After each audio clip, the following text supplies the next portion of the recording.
Om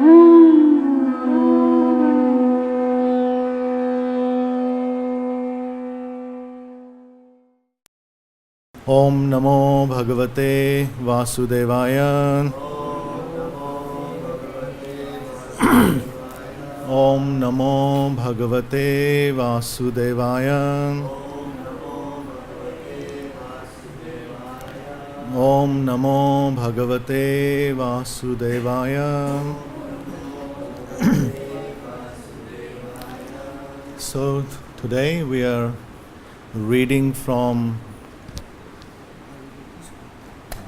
Bhagavad-Gita, chapter 5, which is called Karma Yoga, Action in Krishna Consciousness, and the text is number 12.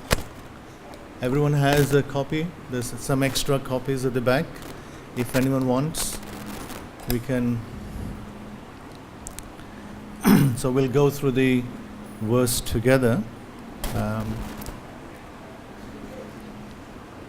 Please repeat. Yuktaha karma phalam tyaktava shantim apnoti nashtakim ayuktaha kamakarena phale sakto nibadhyate yukta karam phalam tyaktva Shantim apnoti nashtakim ayuktaha karma karena phale sakto nibadhyate yuktaha karma phalam tyaktva Shantim apnoti nashtakim ayuktaha kama karena phale sakto nibadhyate yuktaha karma phalam tyaktva shantim apnoti nashtakim ayuktaha kama karena phale sakto nibadhyate. Word-to-word translation and purport by His Divine Grace, Abhay Charan Arvind, Bhakti-Vedanta Swami Srila Prabhupada. Srila Prabhupada ki jai. Please repeat after me. Yuktaha, one who is engaged in devotional service. Karma phalam, the results of all activities. Tyaktava, giving up. Shantim, perfect peace. Apnoti, achieves. Nashtakim, unflinching. Ayuktaha, one who is not in Krishna consciousness. Kamakarena, for enjoying the results of work. Phale, in the result. Saktaha, attached. Nibadhyate, becomes entangled. Translation: the steadily devoted soul attains unadulterated peace because he offers the result of all activities to me, whereas a person who is not in union with the divine, who is greedy for the results, who is greedy for the fruits of his labor, becomes entangled. Please repeat after me. The steady devoted soul attains unadulterated peace because he offers the results of all activities to me, whereas a person who is not in union with the divine, who is greedy for the fruits of his labor, becomes entangled. Purport: the difference between a person in Krishna consciousness and a person in bodily consciousness is that the former is attached to Krishna, whereas the latter is attached to the results of his activities. The person who is attached to Krishna and works for him only is certainly a liberated person, and he has no anxiety over the results of his work. In the Bhagavatam, the cause of anxiety over the result of an activity is explained as being one's functioning in the conception of duality, that is, without knowledge of the absolute truth. Krishna is the supreme absolute truth, the personality of Godhead. In Krishna consciousness, there is no duality. All that exists is a product of Krishna's energy, and Krishna is all good. Therefore, activities in Krishna consciousness are on the absolute plane. They are transcendental and have no material effect. One is therefore filled with peace in Krishna consciousness. But one who is entangled in profit calculation for sense gratification cannot have that peace. This is the secret of Krishna consciousness. Realization that there is no existence besides Krishna is the platform of peace and fearlessness.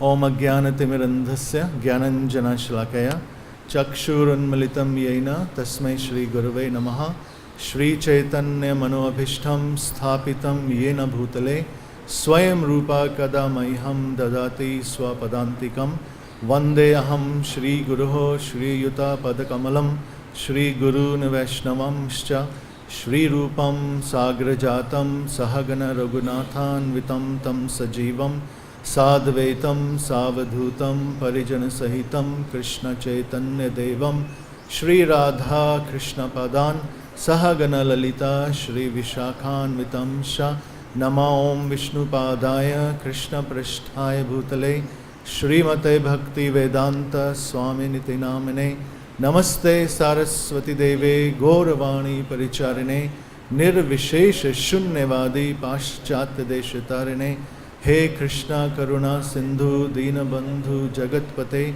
Gopesh Gopika Kanta Radha Kanta Namastate Tapta Kanchana Gaurangi Radhe Vrindavaneshwari Vrishabhanu Sute Devi Pranamami Hari Priye Vancha Kalpataru Bhaischa Kripa Sindhove Evacha Patita Nam Pavanebhyo Vaishnavebhyo Namo Namaha Shri Krishna Chaitanya Prabhu Nityananda Shri Advaita Gadadhar Shri Vasadi Shri Gaur Bhakta Vrinda Hare Krishna Krishna Krishna Hare Hare Hare Ram Ram Ram.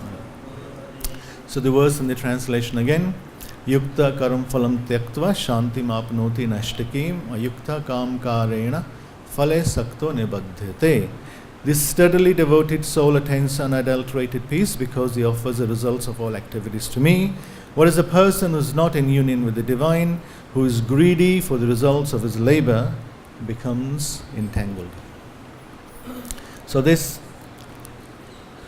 chapter 5 of Bhagavad-Gita is called Karma Yoga, action in Krishna consciousness. Chapter 3 is called Karma Yoga. And here Karma Yoga, action in Krishna consciousness.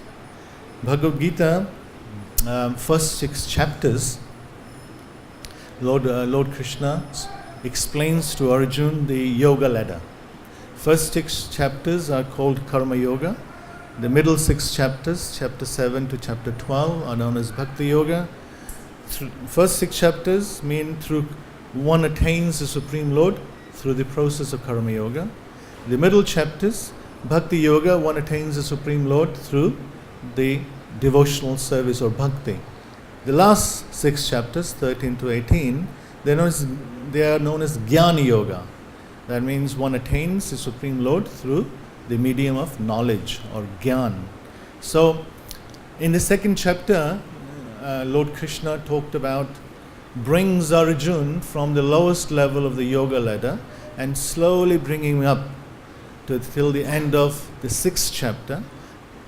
This is where the other yoga processes end. For example, Karma Kand, Karma Yoga, Jnana Yoga, Dhyana Yoga, and finally Bhakti Yoga. That's in effect the yoga ladder. And in chapter 3, main emphasis was put on Karma Yoga. And chapter 5, Karma Yoga, action in Krishna consciousness, that means Karma Yoga is explained in more details. And what is Karma Yoga in practice? That's what this chapter is saying, or Lord Krishna will discuss. We find, next question is why this chapter was spoken.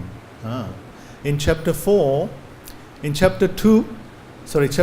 Krishna talks about Karma Yoga, and he ends the chapter 3 in the way that Karma Yoga means to know Krishna.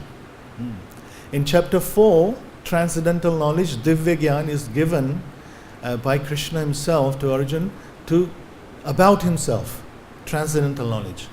And in chapter 4 we find text 41 and 42. In text 41, Lord Krishna glorifies Gyan and knowledge and renunciation, Gyan and Vairagya. He says, one who acts in devotional service, renouncing the fruits of his actions, and whose doubts have been destroyed by transcendental knowledge. So, renunciation and transcendental knowledge.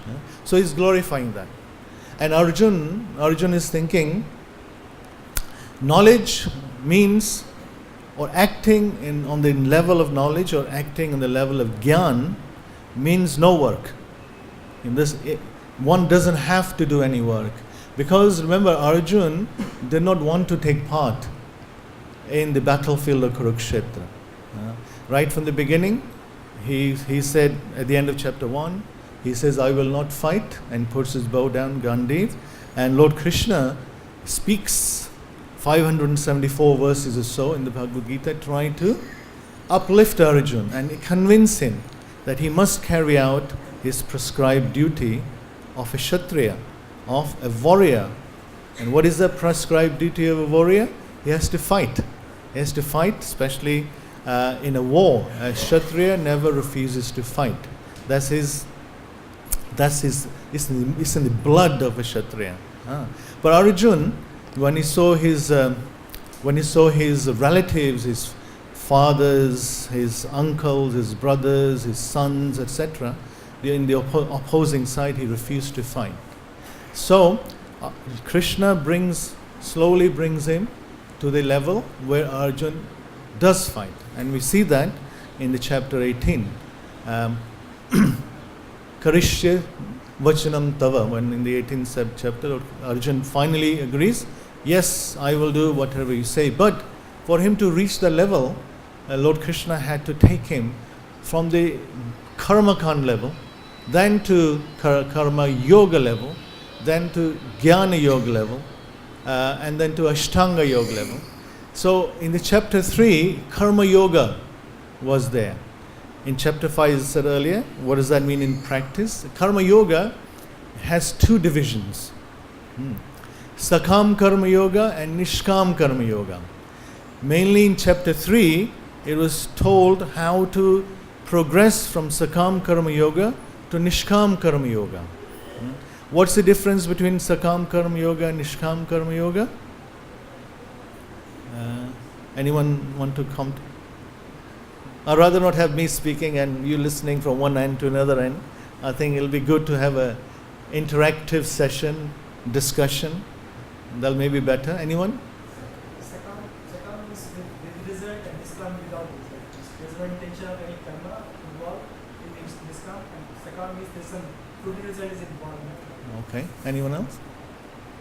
Sakam is when you want the results of your karmas, your actions, and Nishkam is to offer all your karmas to Krishna. Right. Yes, Sakam is basically, there is action and there's a result. Nishkam, there is action and there is a result. But in Sakam, you are attached to your action and you're attached to your results. In Nishkam, you're attached to your actions, but you're not attached to your results. But higher than that is bhakti-yoga, where you're not attached to your actions and you're not even attached to your results. So in simple language, so here we find Arjun, Lord Krishna is taking Arjun. Arjun means all of us. He's taking us on a journey of a yoga ladder, starting from Karma Kand all the way to Bhakti-yoga. The top rung, or the result of climbing this yoga ladder, is the platform of Bhakti. So, but on the text 42 of chapter 4, Arjun is confused, because 42, which is the last, 42, is the last verse. Last verse says, therefore the doubts which have arisen in your heart out of ignorance should be slashed by the weapon of knowledge. Armed with yoga or bharata, stand and fight. In 41, Krishna is glorifying knowledge and renunciation, and Arjuna is thinking, oh, that's great. Now I can act on the platform of Gyan, so I don't have to fight. But then again, Krishna is telling, no, you have to fight. That's why Arjuna is confused. And that's why chapter 5 begins with that query of Arjuna. He's asking, first of all, you ask me to renounce work, and then again you recommend work with devotion. Right? Now will you kindly tell me definitively which of the two is more beneficial? Etaro ekam tanme bruhi shunishchitam. Right. So now, that is, first 6 verses of this chapter talks about Nishkam Karma Yoga. Because Arjun is what Krishna tries to tell Arjun, tells Arjun that action in devotional service equals to inaction. Whereas action in Jnana platform has a result, is action, it brings out result. And in 3rd chapter, Lord Krishna does talk about action in inaction and inaction in inaction. So that's what Lord Krishna is bringing Arjuna to. And the last 6 verses from text 7 to text 12 we're looking at today, these 5 verses talks about how to practice Nishkam Karma Yoga, how to practice that. And text 12 is the summary of last 5 verses of this chapter. And text 12, let's read that again. The steadily devoted soul attains unadulterated peace because he has offered the result of all activities to me. So this Nishkam Karma Yoga. So here Krishna is telling how to do that. Whereas a person who's not in union with the divine, who's greedy for the fruits of his labor, becomes entangled. This Sakam Karma Yoga. So that now we will look at today's verse in a bit more detail. When the living entity is in the spiritual world, the living entity is peaceful, the living entity is happy. But at one point, the living entity thinks of becoming happy and peaceful, independent of Lord Krishna. As soon as that thought comes, Krishna, as soon as the thought comes, Maya actually gets hold of that person. And it is described in Prema Vivarta how that happens. That as soon as a thought comes, Maya just gets hold of the living entity and brings him down or takes him away from the spiritual world and brings him to the material world.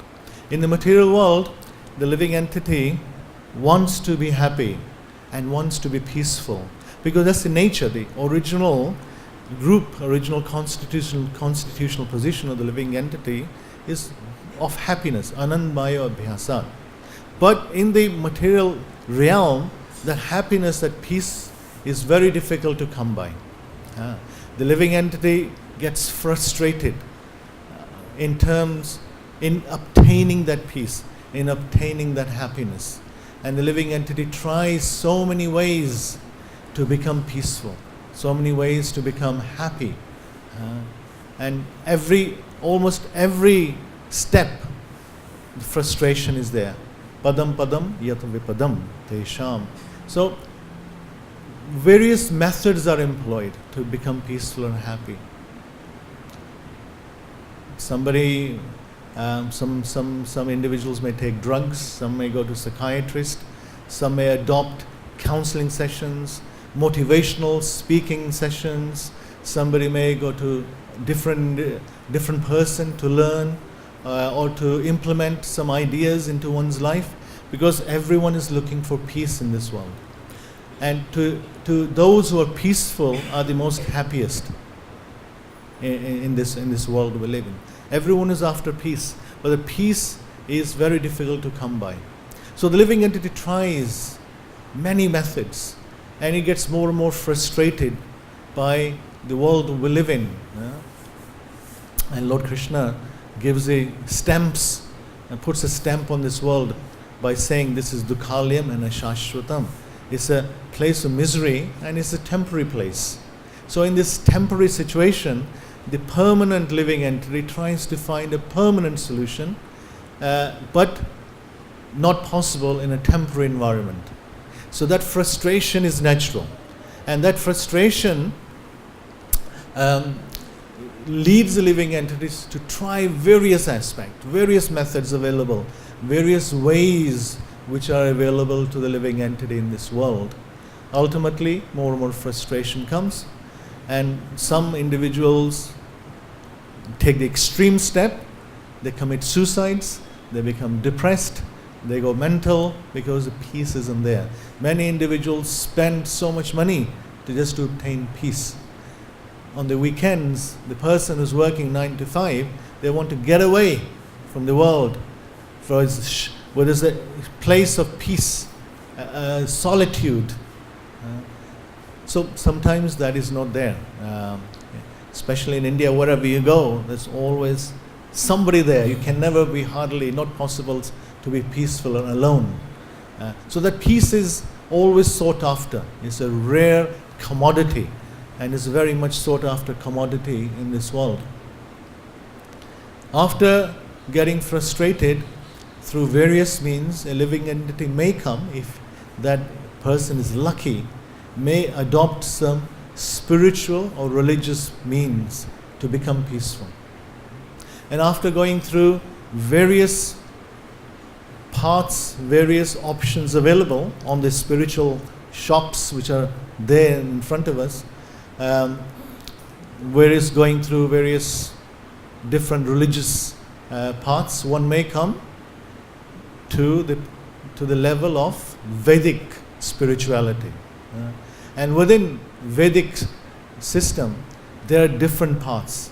So at every step, there's an option of becoming more and more frustrated, more and more confused, and more going out of, not reaching one's proper destination. The lucky one, who's really after peace, who's really determined, he comes to, after going through various yogas, as we mentioned earlier on in Bhagavad-Gita, various types of yoga, that individual comes to the platform of devotional service, to platform of bhakti. And this real peace is actually on that level. In other processes, there's every chance of getting frustrated. And it happens. And we've seen that. And Prabhupada time and time again warns us in his lectures, in his books, and we see that this is happening. So this verse is talking about peace, because that is the result of Nishkama Karma Yoga. Because as soon as one lets go, there's a saying in English, attachment brings misery. As soon as one lets go of things, one's burden, one's load of stress, distress, this actually also goes. But is the letting go can be difficult sometimes. And this letting go can cause us stress and distress. So is that letting go when one comes to the level of Nishkama Karma Yoga. That's what this is talking about. And ultimately, the pinnacle, the conclusion, or the final say in Nishkama Karma Yoga we find in the 9th chapter, where Lord Krishna talks about 9:27, Yat Karoshi, Yat Juhoshi,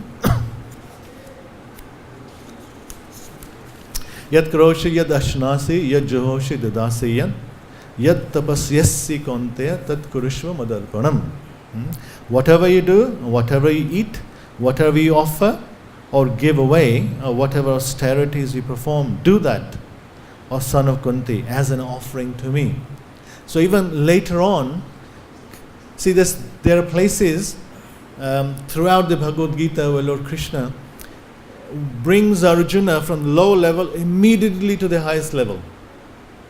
But he finds that Arjuna is not ready for that. So then Krishna comes down again to the lower levels and gradually goes up. And in the 9th chapter, which is the middle of all the 18 chapters, the most confidential knowledge, even there we find Nishkam Karma Yoga is mentioned. And you find all these different types of yoga mentioned throughout the Bhagavad Gita. But ultimately, in the 18th chapter, devotional service, bhakti-yoga, is given the final authority. And that's why we find, although Nishkam Karma Yoga ends here in the 5th chapter, but it comes again later on in other chapters, especially 9th chapter.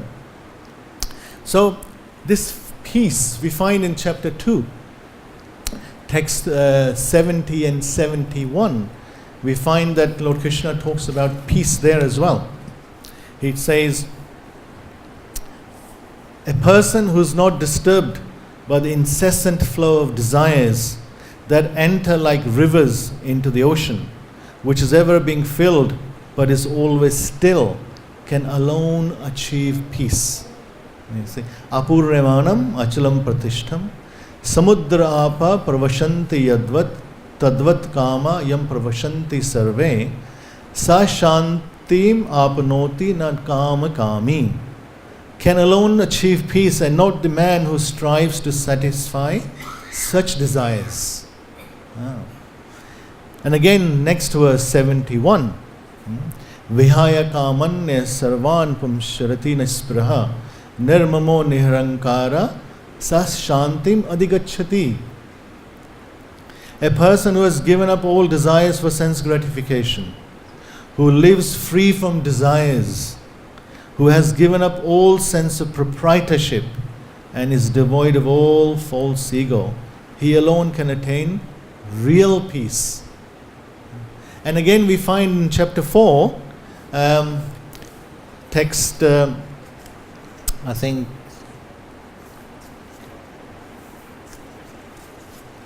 Shraddhavan labhate jnanam, that text. Yeah, text 4.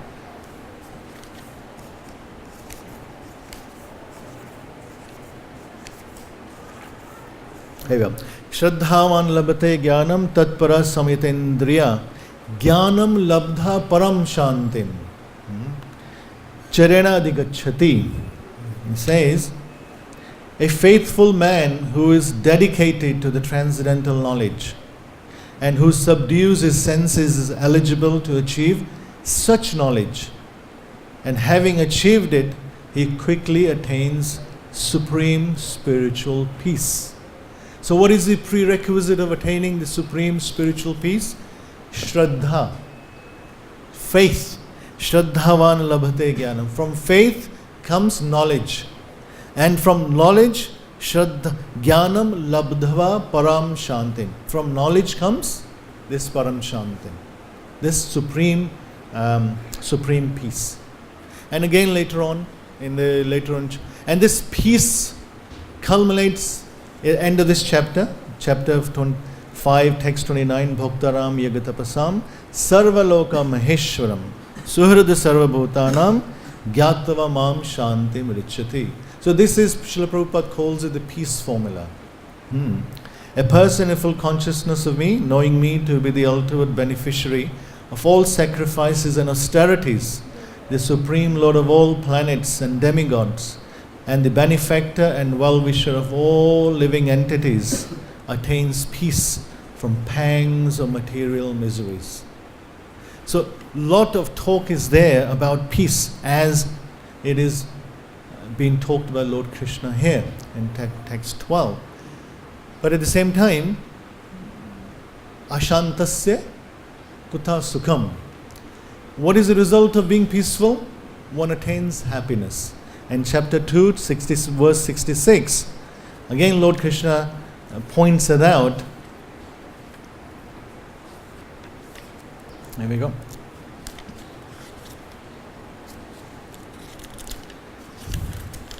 He says, Nasti buddhir yuktasya, na cha yuktasya bhavana, na cha bhavyata shantir, ashantasya kuta sukham. One is not connected with the Supreme in Krishna consciousness, can have neither transcendental intelligence nor a steady mind. There's another factor comes into the peace now. One is faith. From faith comes knowledge. From knowledge comes peace. And what is the progress? What's the result of peace? Is happiness. And without such, there's no possibility of peace. Without what? Without steady transcendental intelligence and steady mind, peace won't come. And how can there be happiness without peace? So that's why after this next chapter, which is known as Dhyana Yoga, Lord Krishna concentrates on controlling the mind through Ashtanga Yoga. But Arjun says, Chanchalam himana Krishna pramati balvadram. It's not possible for me. And Lord Krishna agrees. Yes, I agree with you. But abhyasena tu kaunteya, viragya cha griyate. You have to practice. And detached. Become detached and practice.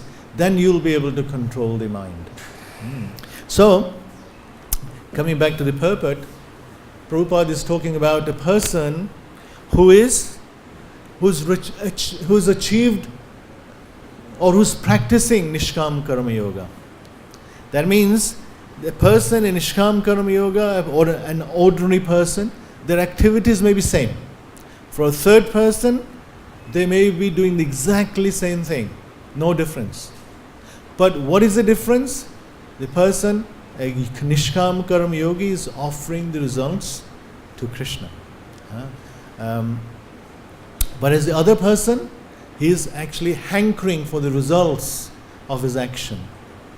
And that is where the real peace comes. And Prabhupada points that out, that the difference between a person in Krishna consciousness or a Nishkam Karma Yogi and person who's not, is that the former is attached to Krishna. One who is attached to Krishna and one is not attached to Krishna. The benefit of that is that a person who is attached to Krishna and only works for him, liberation is certain.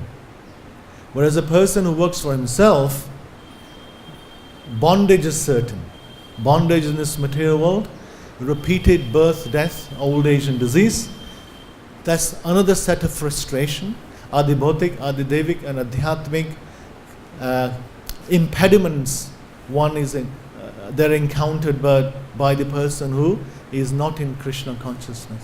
But does that mean a person in Krishna consciousness does not encounter these? Yes, definitely, certainly. But is the attitude, is the duality, and Prabhupada talks about that in this verse, and earlier on as well, Lord Krishna gives that the duality in text 3.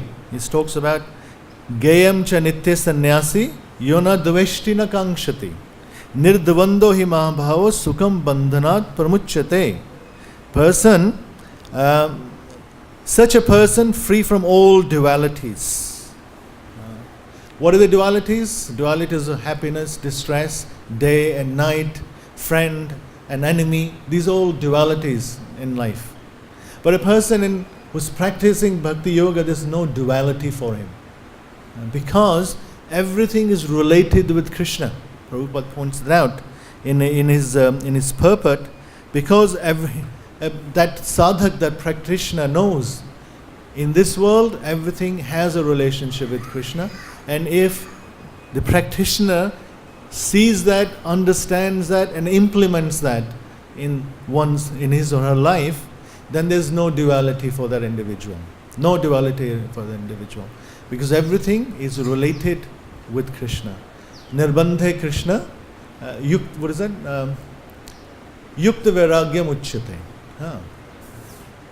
So this Yukta Vairagya, everything in relationship with Krishna, that is what Nishkam Karma Yoga is all about. And that's what in this verse Lord Krishna is pointing out. And if one works that way, peace is certain, liberation is certain. And to come to that platform, Brahmand Brahmite Konne Bhagyavan Bij, Guru Krishna Prasade Pai Bhakti Lata Bij.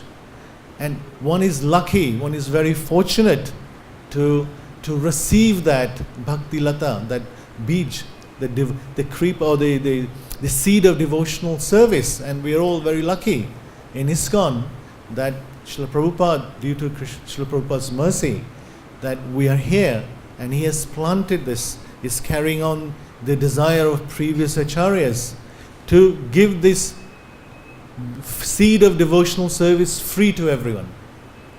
Whereas at the end of the Bhagavad-Gita, Lord Krishna puts a condition.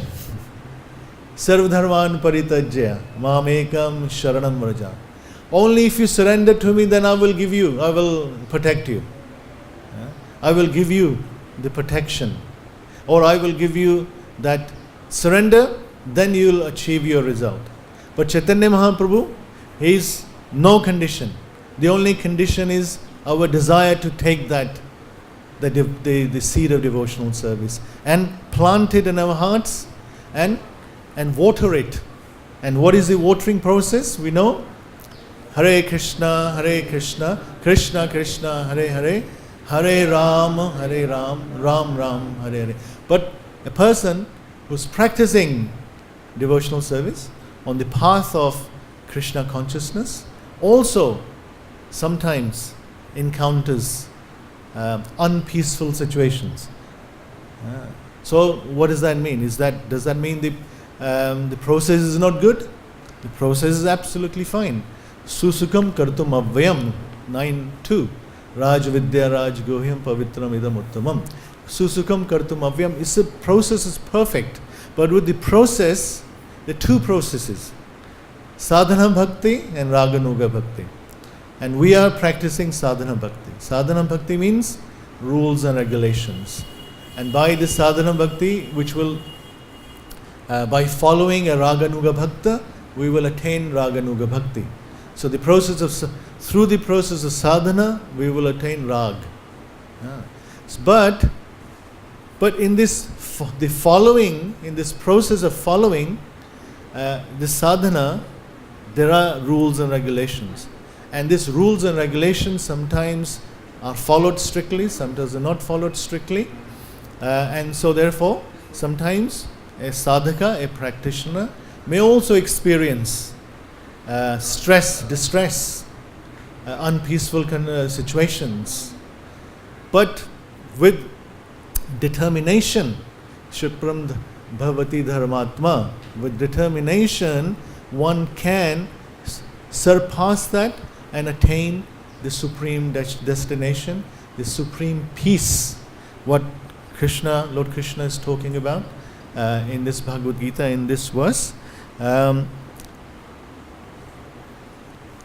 steadily devoted soul attains unadulterated peace. And it is a peace which everyone is after in this world. And with peace, the other factor which comes in is the mind. Unless and until one controls the mind, it's very difficult to attain the peace or happiness. Because the mind is the center of all the senses. And in the 6th chapter, Lord Krishna says to Arjuna, mind is best of friends and the worst of enemies as well. And it's through the mind one delivers oneself. That's what Ashtanga Yoga is. And Arjun says, no, it's not possible for me. But Krishna says, yes, it is possible. You have to practice. And then Lord Krishna makes it simpler for everyone at the end. He says, Mam anusmara yuddhacha. You remember me and fight. So have a balance in life. So in the 12th chapter, text 7 to 12, the different processes, different degrees of following up to depending on the practitioner's ability and interest is given, but all leading to the same result ultimately. And at the end, 18th chapter, Krishna takes it to the highest point for a practitioner to achieve, which is devotional service. And only then the ultimate peace will come. And ultimate peace will come, as Prabhupada is pointing out here, the secret of Krishna consciousness. He says at the end of the purport of this text, realization that there is no existence besides Krishna. That is a platform of peace and fearlessness. And the ultimate fear, when Krishna says, Sarvadharman paritajya mam ekam sharanam vraja aham tvam sarvapapebhyo mokshashami ma shucha. Do not fear. And what is the ultimate fear? The fear of death. That is the ultimate fear everyone has. But here, the secret of bypassing or conquering death is being in Krishna consciousness, being Krishna conscious, and seeing everything in relationship with Krishna. And that is, as a result, can be achieved as a result of Nishkam Karma Yoga, what this chapter is all about, and how that is practiced in practically. And Krishna will give more instructions on this matter later on this chapter. But ultimately, as we go, the final rung on the ladder of yoga is devotional service. Bhakti mama bijanati yavanishashmi tatrata. So only through devotional service, Brahma bhuta prasanatma na shochati na kankshati. Sama sarveshu bhuteshu mad bhaktim labhate param. And on that level, one has to, Nishkam Karma Yoga will lead to that. So will Gyan Karma Yoga will lead to that.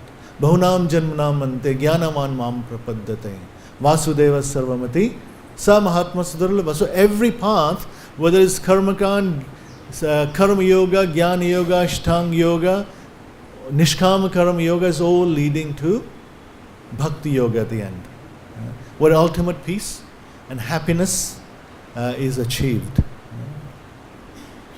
Are there any comments? Anyone want to say anything on this? Any corrections? Any comments or questions?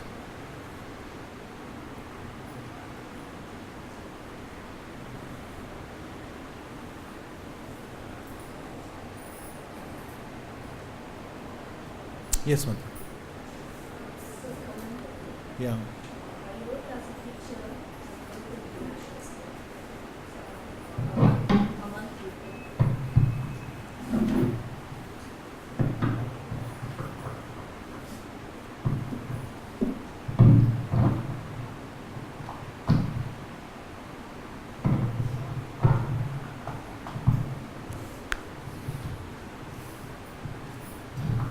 A month before we had a competition, debate competition at district level.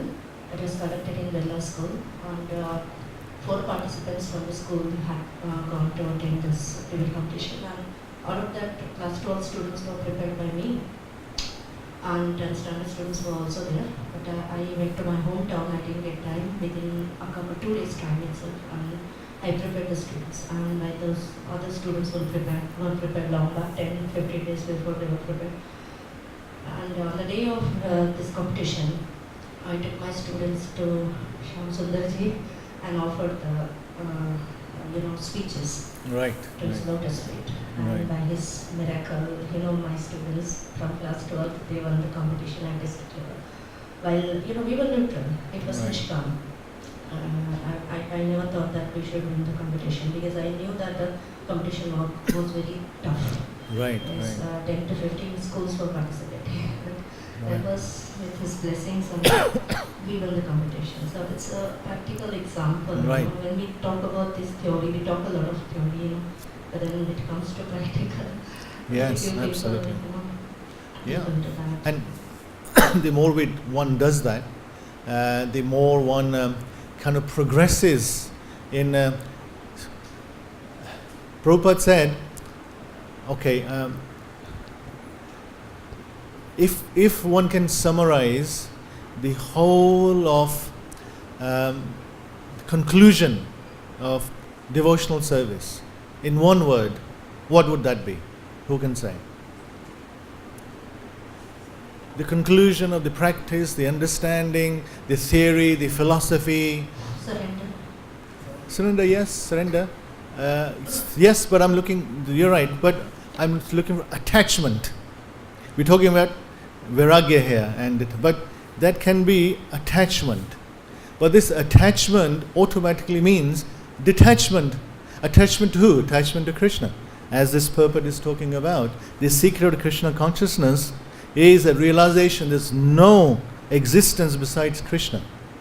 So the one word summary of all the devotional service is attachment to Krishna. That is automatically means detachment from everything else. You see? And that detachment means detachment, as Krishna is pointing out, vairagya, abhyasena tu konte, vairagya cha griyate. And that detachment means detachment to our attraction to material objects, attachment to the results of our activities, and only attachment to Krishna and working, Lord Krishna, and working for Him. But eventually we have to transcend the Nishkam Karma Yoga also.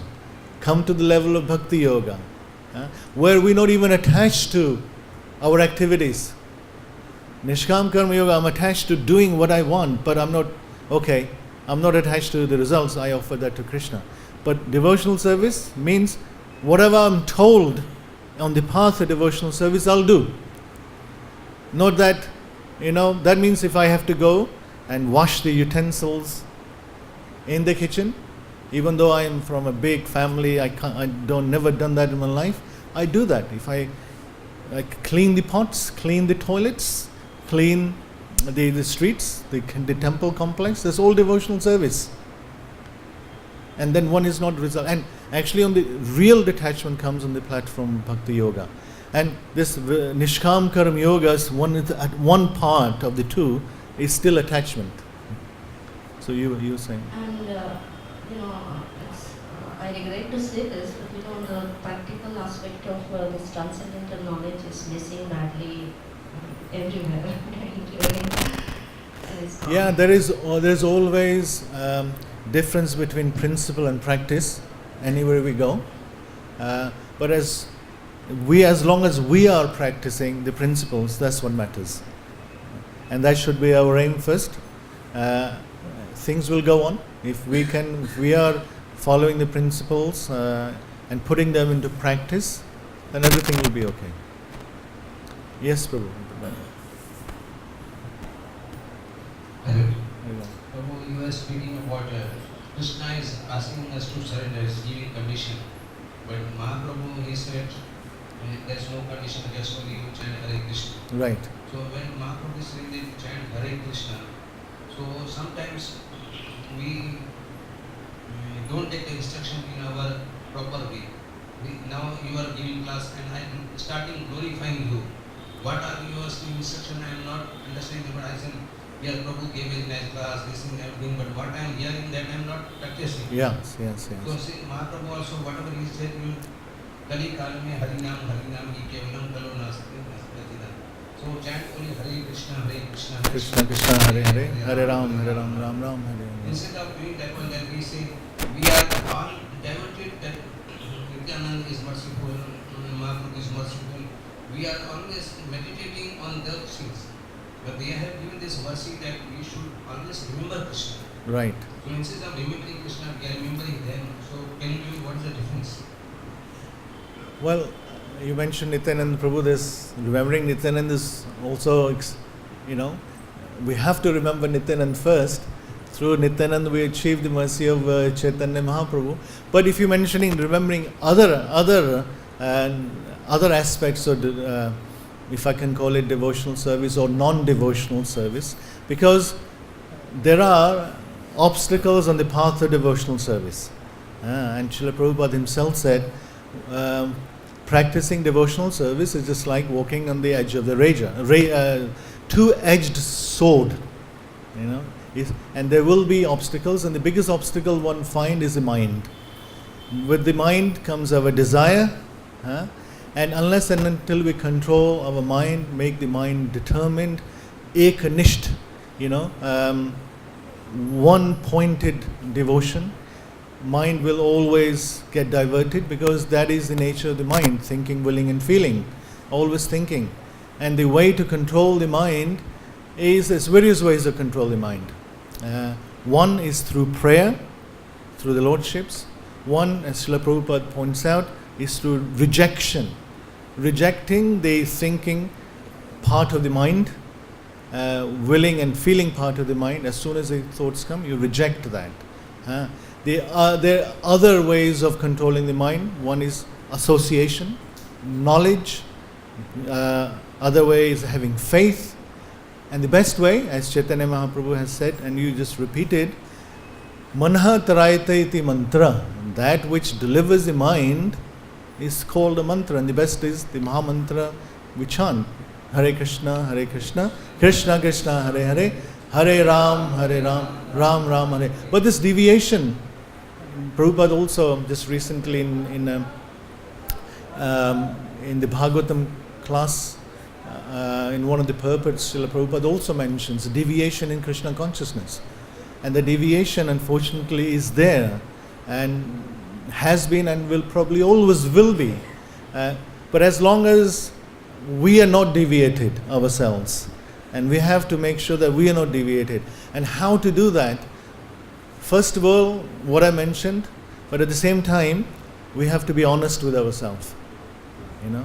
We have to be honest with ourselves. We should realize at what level we are at, what are our shortcomings, what are our positive points. We work on, improving the positive points and recognizing our negative points, and working on turning the negative points into positive. You see, what happens if you not study, the mind goes towards the negative side. Because mind is best of friends or worst of enemies. And the mind is unbridled mind is very dangerous. And coming to Krishna consciousness or practicing devotional service, sometimes one gets enticed. Also, we talk about getting enticed by Maya, but sometimes being in Krishna consciousness, practicing devotional service, we can also get enticed. It happens more in Krishna consciousness. Sometimes it happens more in Krishna consciousness, as you're saying, because there is material sense gratification on subtle level and on gross level. Subtle levels, Nam, Puja, Pratishtha. And on the gross level, we know is the satisfaction in the Indriya senses, which is calm, or lust is the biggest. But practicing devotional service, one can control a lot of the time the gross level sense gratification, but it's sometimes very difficult, not impossible. Say Prabhupada has given, and this process is self-purifying. The process of devotional service, Krishna consciousness, is self-purifying. The sadhana and sadhya is same. Means the practice and the goal is same in Krishna consciousness. So, but sometimes what happens, our practices are not as they should be, and we get through this subtle sense gratification, we get enticed out of our path of devotional service. And we see that happening all the time, because we're not strong. Some individuals come to path of devotional service because there's some personal agenda.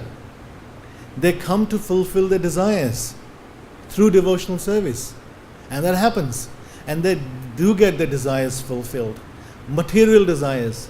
but not spiritual desires. You see? So one has to be very careful. It's not devotional service is simple for the simpleton, as Srila Prabhupada said, and complex for the crooked. And when I say we have to be honest ourselves, we've all heard of the story of the tortoise and the hare. Right? They have a race, and who wins at the end of the day? The tortoise does. Because the tortoise, though slow, is determined, and he knows he's honest with his level of progress. Whereas the hare zooms through, rests thinking no one can beat him. So sometimes, depends on each individual, the individual's progress we have to check all the time. Check the mind. That's why Bhaktisiddhanta Saraswati Thakur used to say, beat your mind in the morning with a shoe or broom, and in the evening with the broom or shoe, and whatever, either way. That means to check the mind all the time. We can either check the mind by ourselves, or we can check the mind with the association we are in, and that association also have to be the right association. One can get bad association also. So this, and Srila Prabhupada talks about becoming a thoughtful person. Prabhupada never encourages a practitioner to become less thoughtful. That means one has to practice, one has to utilize one's intelligence. Utilizing one's intelligence means one has to use one's power of discrimination. Vivek is known as. Sense of introspection. That comes with power discrimination. So one has to utilize that. And Prabhupada said we must always be thoughtful. That means utilize our intelligence, and with that we actually, and with the sword of knowledge, what happens is, I can speak for myself. We read the Bhagavad-Gita once, so I know Bhagavad-Gita. I don't need to read it again, But that the constant touch we have with the knowledge, Shraddhavana labhate jnanam. Jnanam labdhava param shantim, as Krishna is talking about. So the more we are in touch with the right type of association, the right type of introspection, and we're honest with ourselves, then there's less chances of deviation. The chances of deviation is always there, because Prabhupada gives an example of the Maya is just like a sniper. In the army you have a sniper who's hidden. No one knows where the bullets are coming from. So Maya is like this. Every loophole, the enticement is there. So deviation is, one has to be honest. If we're getting deviated, we have to be honest ourselves. If somebody else is getting deviated, we must have compassion. Shipram bhavati dharmatma. Api chet sudaracharo, Krishna says. So, and we have to recognize we're not perfect. We're following a perfect path, and just by following that perfect path and with the right association and guidance that Srila Prabhupada has given us, we will achieve perfection even though we're not perfect. The point comes, if somebody else gets deviated, we criticize. When we get deviated, it's okay. Huh? We are blind to our own external. Yes, absolutely. Yes, Paul.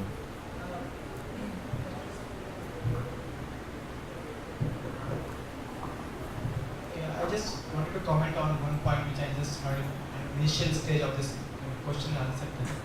Someone mentioned about this, practicing thing. We preach but we don't practice. Yes. So, I do have some reservation about that comment that you mentioned. That is, practicing is subject to personal, action. So we hear so many things, we so many lectures. I know many very great exalted devotee who spent 40 years, 50 years, they are present in class, I don't know. But I see great difference between what they preach and they practice. So it's wholly and solely, it's your personal business, how you conduct yourself, how you implement yourself, what circumstances you are putting, how you think, how you act. So it's totally a personal It is. I mean, ultimately, institution cannot provide you, a practicing model. You yourself, there we practice. yes. So you cannot blame institution per se. Sorry. No, one can never blame an institution, but ultimately, that connection, that bhakti is between a bhakta and Bhagwan, right? Sadhak and sadhya.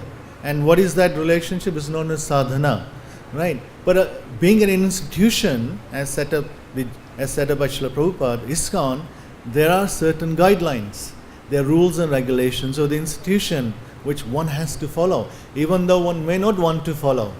And that's guidelines, one's acharan, one's etiquette, one's vichar, one's knowledge and thought, and one's prachar, and one's philosophy and practicing.